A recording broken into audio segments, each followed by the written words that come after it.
He was the kid who turned his bedroom beats into platinum dreams. His first album hit the charts like a thunderclap, buying him a Rolls-Royce and a ticket into a world he'd only seen in music videos.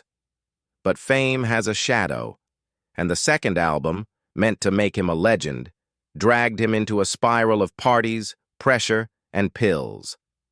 By the time the flashing lights faded, he wasn't on stage. He was in rehab, wondering if he'd lost it all before he ever truly lived. The city outside pulsed with a restless energy, but he barely noticed it from the confines of his small apartment.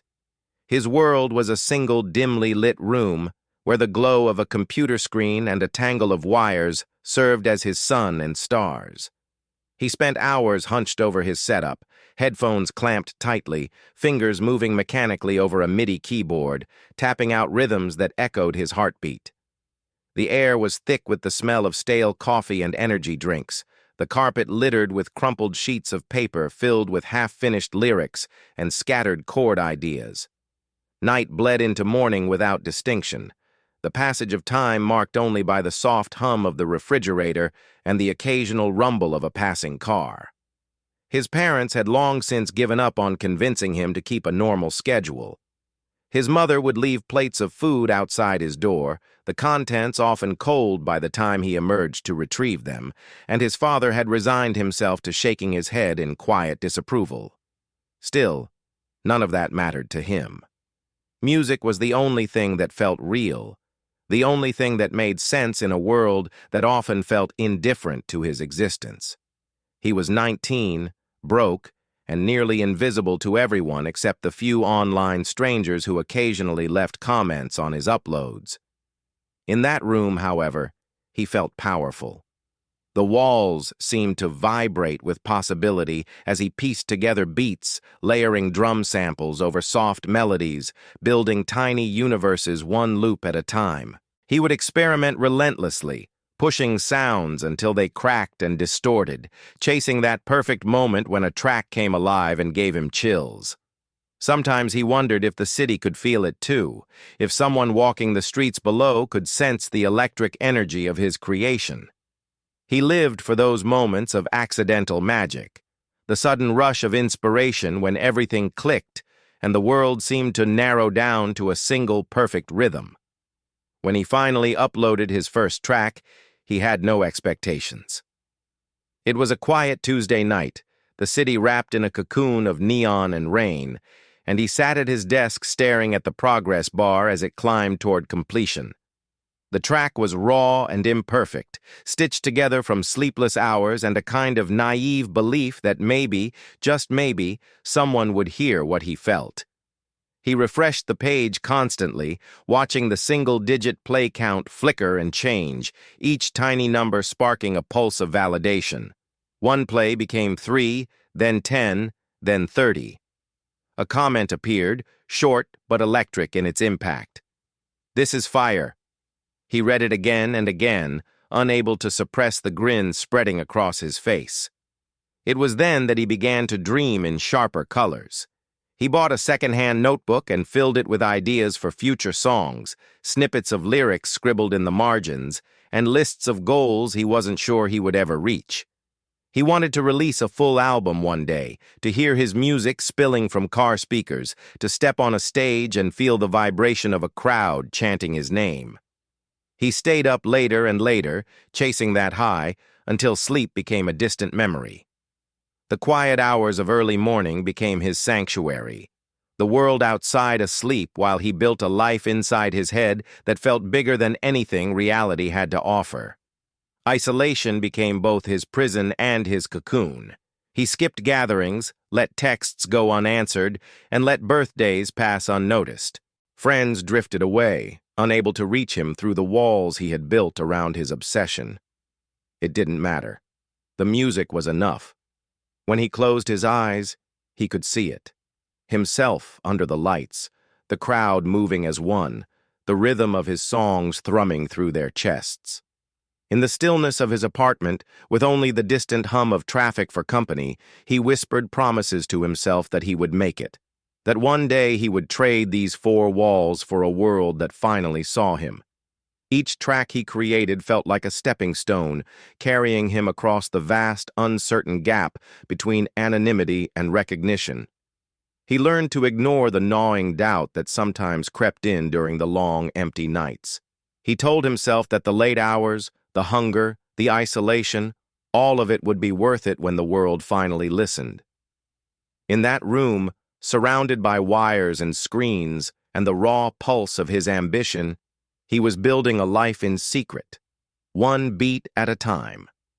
The world began to shift in ways he could barely comprehend.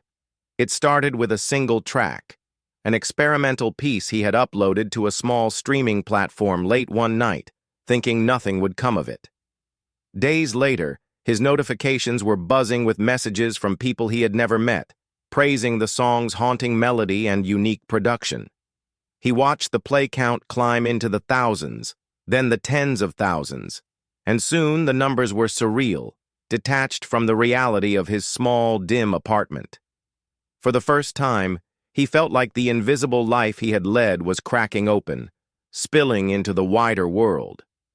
The algorithm caught his track, playlists picked it up, and suddenly, his music was everywhere, reaching strangers on the other side of the globe. He could almost feel the weight of their ears listening, the rhythm of his bedroom creations vibrating through distant speakers in cars, gyms, and city streets. With the surge of attention came opportunities he had only dreamed about. Emails began to flood his inbox, offers for collaborations, small contracts from independent labels, and invitations to perform at local venues. He stared at the messages in disbelief, rereading them over and over as if they might vanish at any moment. The first live performance was a blur of nerves and adrenaline. He stepped onto the small stage in a crowded bar, the smell of sweat and beer filling the air, and as the opening notes of his song played, a cheer erupted that felt like a wave crashing over him. For the first time, he wasn't alone with his music. It lived in the bodies of the people who swayed and moved to it, their faces lit with the same passion he had poured into every late-night session. The applause at the end rang in his chest long after the last beat faded. He began to work harder than ever, fueled by the validation of strangers and the electric thrill of recognition. Days blurred into nights as he balanced performances, interviews, and relentless studio sessions. His once silent apartment now thrummed with constant sound, a production factory for tracks that demanded to be heard. He upgraded his equipment piece by piece, trading cheap second-hand gear for sleek professional tools, each purchase a symbol that he was stepping into the life he had always imagined. His first official album came together in a haze of caffeine, sleepless nights, and an intoxicating mix of exhaustion and exhilaration. When it finally dropped, the reaction was beyond anything he had dared to picture. Social media exploded with praise, videos using his music went viral, and fan accounts popped up overnight. The sales were strong, but the real reward was seeing his songs ripple through the world like messages in a bottle, finally reaching shores he had only seen in dreams. The newfound success brought money, and with it came a disorienting sense of power. He had spent years scraping by, counting coins for takeout meals and rationing his time between passion and survival. Now the checks that arrived felt almost unreal, numbers larger than he had ever held in his hands. He bought a car, an old but sleek black coupe that roared like freedom when he pressed the gas, and drove aimlessly through the city at night, windows down, his own music blasting from the speakers as if to announce to the world that he had arrived. His face began to appear on flyers, blogs, and even local magazine covers. He was no longer the invisible boy hunched over a keyboard in a dark room. He was someone people talked about, someone people wanted to see, touch, and hear. Yet the rise was not without its shadows. The pace was relentless, and the expectations grew heavier with every new fan and every new dollar. People who had once doubted him suddenly reached out, eager to be part of his orbit, and he found himself caught between gratitude and suspicion. His parents watched the transformation with a mixture of pride and caution, unsure of how to navigate the sudden whirlwind that had claimed their son. His mother cried the first time she saw a crowd singing his lyrics back to him on a live stream, her face softening with something like relief, as if all those lonely nights had finally proven to be worth it. But even as he basked in the glow of attention, a quiet tension simmered beneath the surface. The late nights stretched later. The travel schedules blurred his sense of home, and the solitude he had once cherished became a luxury he could no longer afford. As the months passed, he felt himself climbing higher, propelled by momentum that seemed unstoppable. Each new track outperformed the last. Each show drew bigger crowds, and the messages in his inbox grew more urgent, more flattering, more insistent. He could feel the city shifting around him, treating him differently, like he had slipped into a new dimension where doors opened automatically and faces lit up with recognition. He tried to savor it, to remember the nights of cold takeout and empty rooms, but the speed of the rise left little room for reflection. It was as if he had stepped onto a moving train, and it was accelerating with no sign of slowing down. For the first time, he began to believe that maybe he wasn't just chasing a dream anymore. Maybe he was living it, in all its chaotic, overwhelming glory. The world seemed to orbit around him now, every day a dizzying carousel of flashing lights, roaring crowds, and endless demands. His face was everywhere, plastered on streaming banners, magazines, and social media posts that celebrated him as the next unstoppable sensation. He woke up in hotel rooms where the air smelled of luxury and anonymity, with heavy curtains that blocked the sun and a schedule that dictated his every move. Flights blurred into limousines, limousines into backstage corridors, and those corridors opened onto stages where thousands of people screamed his name. The energy of those crowds was intoxicating, a living thing that rose and fell with every beat of his music. The lights blinded him, but he had learned to move through them as if they were his natural environment, raising his arms as though he was conducting the ocean. He attended award shows where cameras captured every flicker of expression on his face, every designer outfit chosen by stylists, who now managed his public image with clinical precision. There were moments when he stared into a mirror in some high-rise hotel and barely recognized the person staring back, dressed in clothes he could never have afforded, his hair and skin perfected for the flashing bulbs that waited outside. Interviews became a routine, and he mastered the art of giving answers that were just vulnerable enough to keep fans invested while hiding the fatigue gnawing at the edges of his soul. Every question seemed to circle back to his meteoric rise, and he smiled while inside he wondered if anyone could feel how fast the ground was slipping beneath his feet. The nights were a blur of concerts, parties, and endless applause. When he stepped off the stage, still sweating under the heat of the lights, he would be whisked away into VIP lounges filled with people who wanted a piece of his glow. The music industry had claimed him fully, and he now floated inside its glittering cage. His first album's success had bought him his first taste of real luxury, and with his second release climbing the charts, the rewards multiplied. He signed contracts without reading every line, trusting the team around him, while the money poured in faster than he could comprehend. Cars he had once only seen in magazines were now parked in his driveway, and a sprawling new house replaced the small apartment where he had made his first beats. He would sometimes wander its silent halls at night, feeling as if he were trespassing in someone else's life. Fame changed the way people looked at him. Strangers approached him in airports with tears in their eyes, clutching phones for a picture, while others snapped photos from a distance and whispered as if he were a rare animal. Old friends from his childhood resurfaced with congratulations and requests, some genuine and some transparent in their intentions. He felt both adored and hunted, every move scrutinized by fans and critics alike. Social media, once a playground, had become a battlefield where he was celebrated and attacked in equal measure. Every post he made could ignite a wave of love or a storm of backlash, and he found himself scrolling at 3 a.m, trapped between elation and dread. The pressure to maintain the peak was relentless. Behind the glamour, he spent hours in soundproof studios, working with top producers who pushed him to create hits that would outshine his last. Creativity began to feel like a transaction. Every melody and lyric weighed against its potential for virality. The joy that had once fueled his music was now laced with anxiety, each success carrying the unspoken demand to go bigger, faster, louder.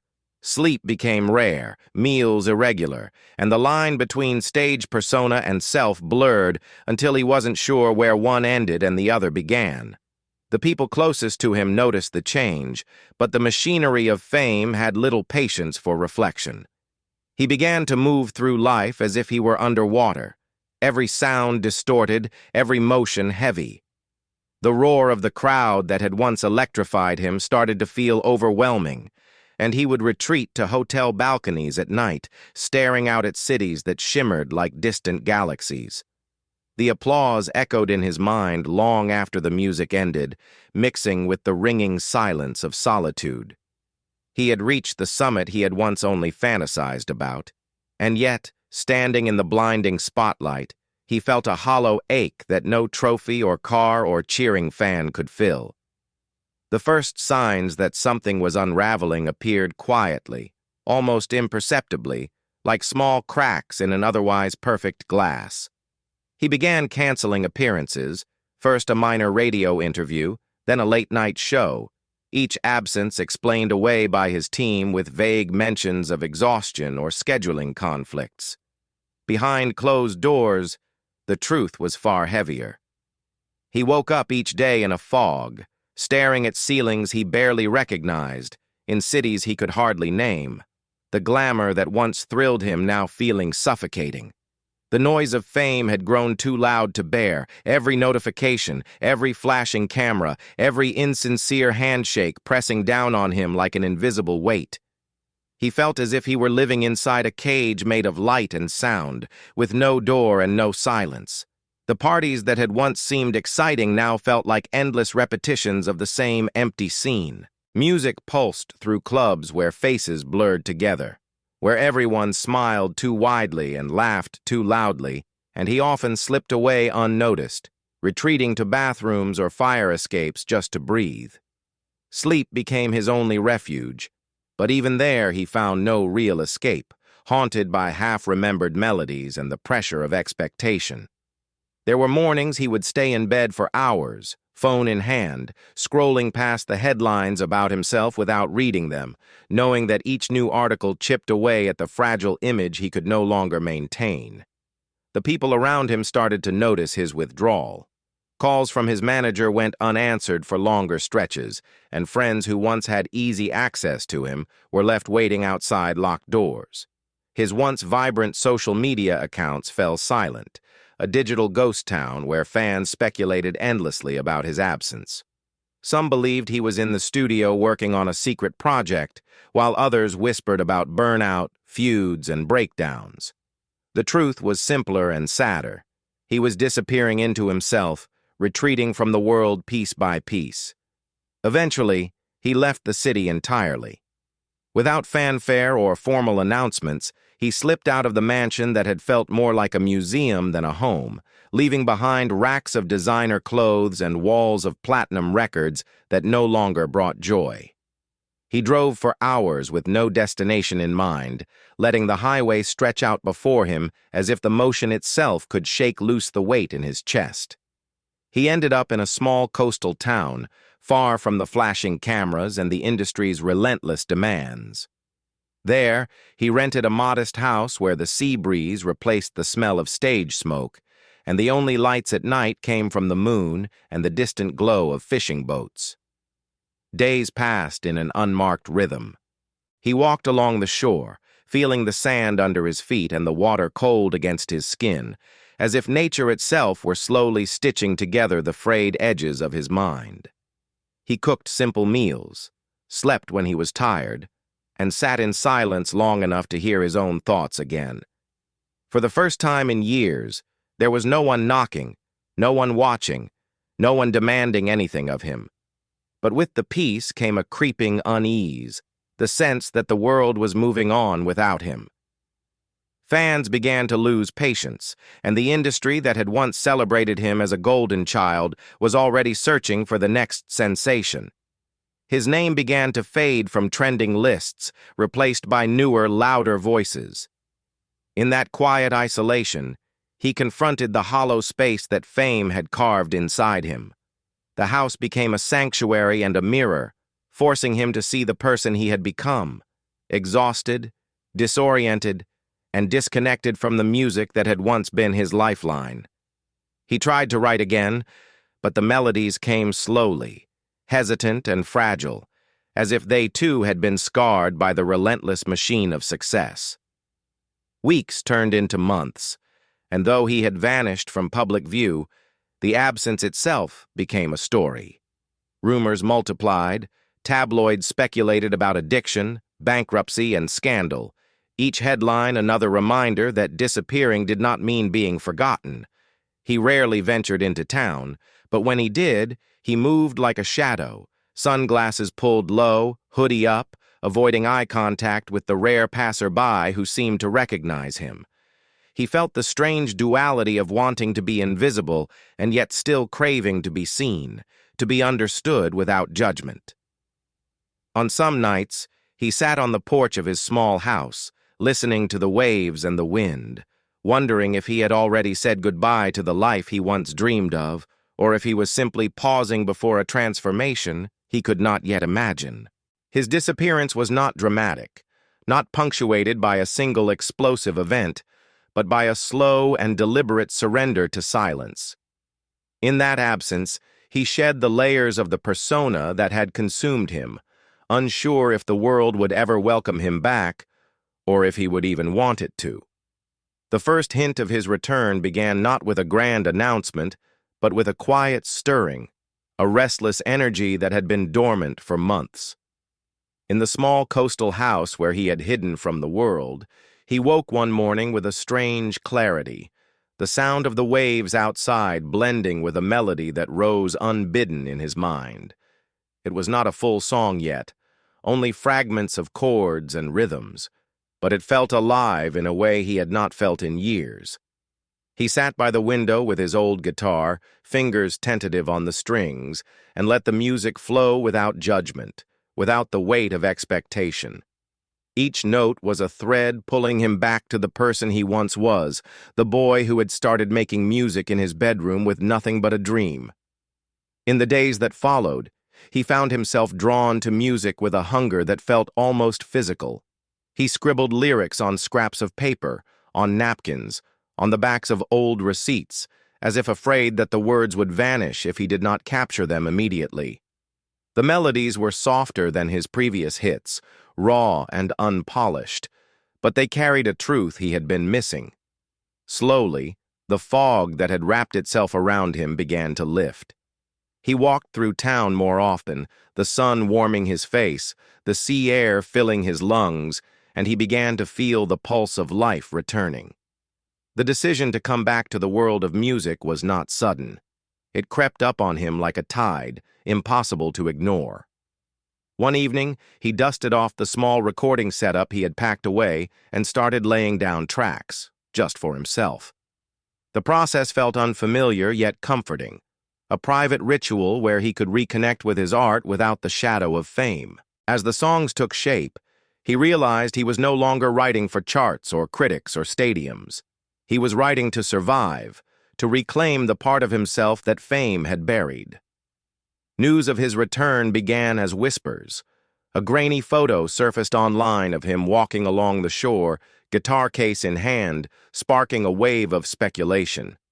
Blogs and fan pages buzzed with theories, some claiming he was working on a secret album, others convinced he would never come back. He watched from the sidelines as the world tried to piece together his story, feeling a strange mix of fear and excitement. The idea of returning to the stage still felt like staring into a blinding light, but he knew he could not hide forever. His first step was small. He uploaded a single, intimate track under a pseudonym, without promotion or fanfare.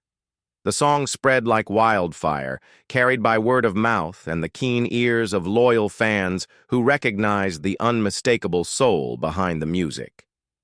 Within days, the track was shared across platforms, and industry figures began to reach out quietly, wondering if he was ready to step back into the spotlight.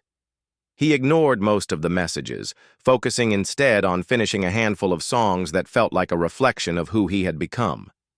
Eventually, the moment came when he could no longer stay in hiding. He booked a small venue in the very town where he had retreated, a modest seaside theater with worn red seats and a low stage. There were no flashing lights, no elaborate sets, just him and his guitar under a single warm spotlight. The audience was small but reverent, a mixture of locals and fans who had traveled miles for the chance to witness his reemergence. As he stepped onto the stage, his hands trembled, his heart pounding with the weight of everything he had endured. But as the first notes filled the air, a profound calm settled over him. It was not the roar of stadiums or the frenzy of fame. It was something purer, a quiet communion with those who had waited, hoped, and believed. The performance was raw, unpolished, and achingly real.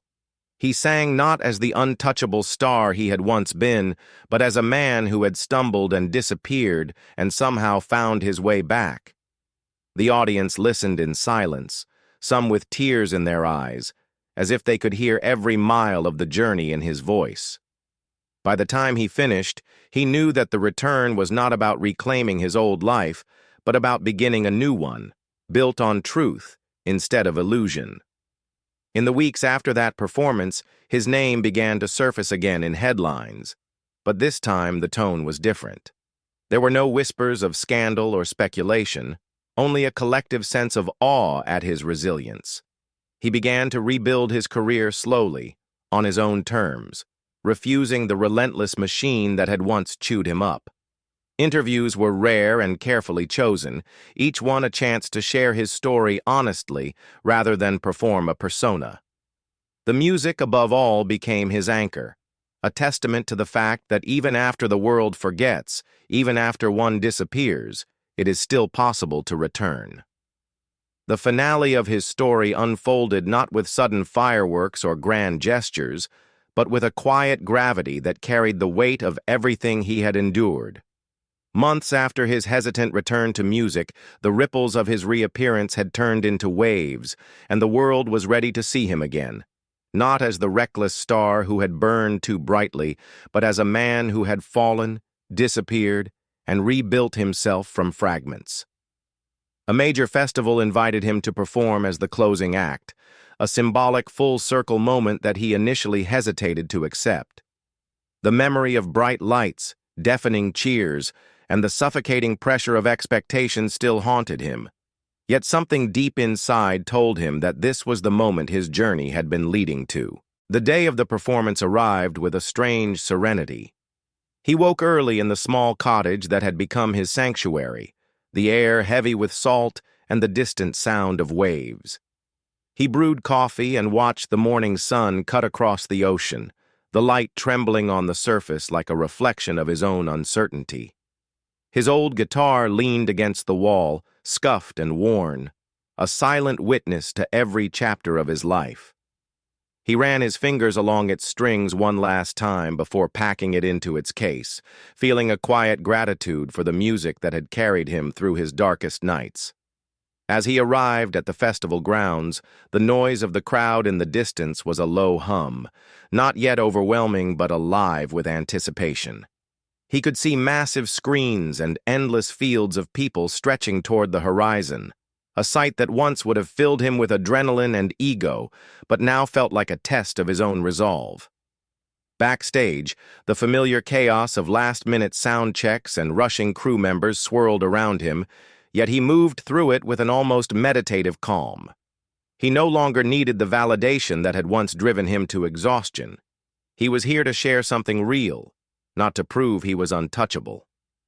When the time came, he stepped into the darkness just behind the stage, listening as the MC's voice boomed through the speakers, announcing his name.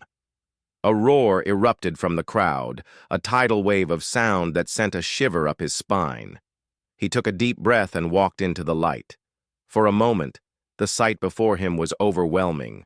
An ocean of faces, hands raised, voices screaming his name. But instead of fear, he felt an anchoring warmth spread through his chest.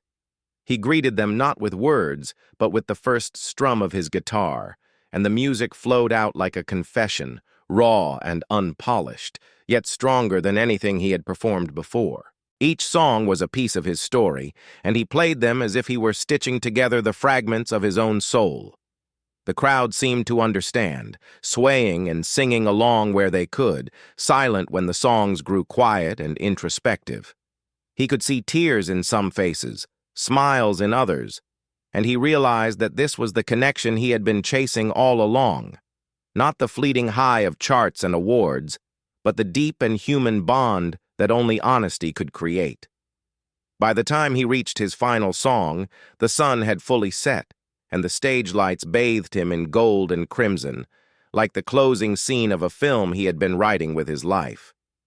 The last note hung in the air, echoing into the night, and then a profound silence fell before the crowd erupted into applause. It was not the deafening chaos of his past tours, but something richer, a wave of gratitude and recognition that washed over him like absolution. He stood there for a moment, soaking it in, feeling lighter than he had in years. This was not the peak of fame he had once chased blindly. This was the quiet triumph of a man who had lost himself and found his way back through the very music that had almost destroyed him. After the show, he did not stay for after-parties or interviews.